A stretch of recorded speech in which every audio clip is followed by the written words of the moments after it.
കുഞ്ഞുങ്ങളുടെ വളർച്ചയ്ക്ക് ഒരു 70% അമ്മ എങ്ങനെ ഇരിക്കും അതുപോലെ. നിങ്ങൾ അപ്പന്മാര് ചിലപ്പം ഗൾഫിലായിരിക്കും, വീട് സന്ധിക്കണ്ടേ, പുലർത്തണ്ടേ, അല്ല വിദൂരയിലായിരിക്കും. ചിലപ്പോൾ ആഴ്ചയിലൊന്നായിരിക്കും വീട്ടിൽ വരുന്നത്, അധ്വാനിച്ച് സന്ധിക്കണ്ടേ. ചിലപ്പോൾ മാസത്തിലൊന്നായിരിക്കും, ഗൾഫ് രാജ്യത്ത് ചിലപ്പോൾ വർഷത്തിലൊന്നേ, അത് മൊത്തെങ്കിൽ. അപ്പൊ കൂടുതൽ അമ്മയും മക്കളുമായിട്ടാ കൂടുതൽ. പഴയ കാലത്തും അങ്ങനെ, അപ്പൻ രാവിലെ അധ്വാനത്തിന് പോകും, അമ്മയും മക്കളും കൂടുതൽ ഇടപെടുന്നത്. അമ്മയിൽ നിന്നാ എല്ലാം പഠിക്കുന്നത്, ഇല്ലേ? എല്ലാം അമ്മയെന്നാ പഠിക്കുന്നത്. അമ്മയ്ക്ക് ഇന്നത് പഠിപ്പിക്കാൻ നേരോ? അമ്മയ്ക്ക് ഇങ്ങനെ നാട്ടുകാരെ മുഴുവനും വിളിച്ച് എന്തുകൊണ്ട് വിശേഷം, മറ്റേ കാര്യം എങ്ങനായി, ഓ ആ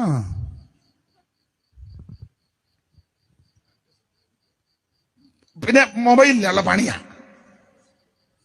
മനസ്സിലാകുന്നുണ്ട്? വീട്ടിൽ എന്തെല്ലാം ജോലി കിടപ്പുണ്ട്, വീട്ടിൽ എന്തെല്ലാം ജോലി. നീ നാട്ടുകാരെ മുഴുവൻ ഇരുന്ന് കുത്തിയിരുന്ന് ഫോൺ ചെയ്ത.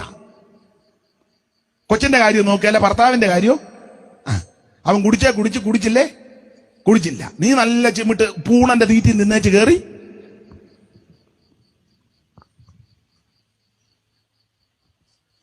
ഇപ്പൊ നിങ്ങൾ ചിന്തിക്കും, ഇങ്ങനെ അല്ലെങ്കിൽ ഇപ്പൊ മജനത്തിൽ നിന്നൊന്നും എന്തും വേണ്ട മജനമാക അപ്പുറം സഭയെ കേൾക്കുന്നത്.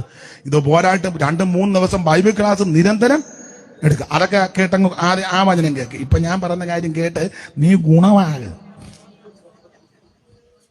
ഇവിടെ നിന്ന് ഇങ്ങനെ കണ്ണും മിഴിച്ച് ഇന്ന് പറക്കാതെ